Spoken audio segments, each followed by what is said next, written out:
আমি পড়তাম, দাদা শুনতো, তা দাদারা লই করি।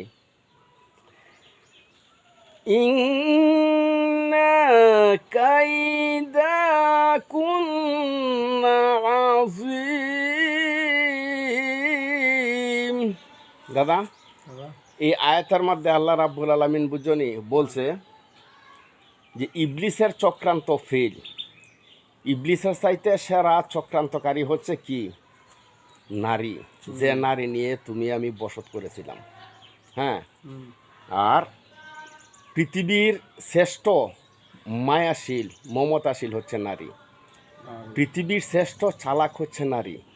পৃথিবীর শ্রেষ্ঠ মিথ্যাবাদী হচ্ছে নারী। কারণ ইবলিসের চক্রান্ত ফেল একটা নারীর হিংসার কাছে। নারীর হিংসা পৃথিবীর শ্রেষ্ঠ হিংসা।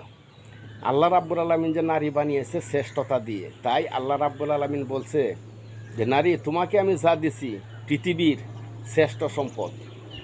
মানে এখন তুমি বুঝা চলতা, তুমি যদি হিংসা করো এটা হবে পৃথিবীর শ্রেষ্ঠ একটা মানুষের জীবন ধ্বংস।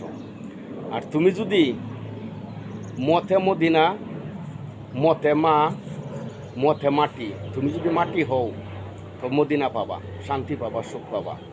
আসলে নারীরা বুঝে না, এখন শুধু খালি নিজের স্বার্থটাই সবচাইতে বেশি ভালো হলে। কিন্তু আল্লাহ রাব্বুল আলামিন কিন্তু এই আয়াতের উপরে ব্যাখ্যা এই দিয়েছে যে তুমি যাই করো তার উপরে তোমার আমল নামা শুরু হয়ে যাবে।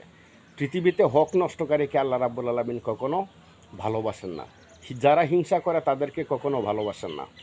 কারণ হিংসুটি মানুষ, অহংকারী মানুষ মানে কখনো বেহেশতে প্রবেশ করতে পারবে না, মানে ওদের জীবনে কোনো শান্তি আসবে না। এই আয়াতটা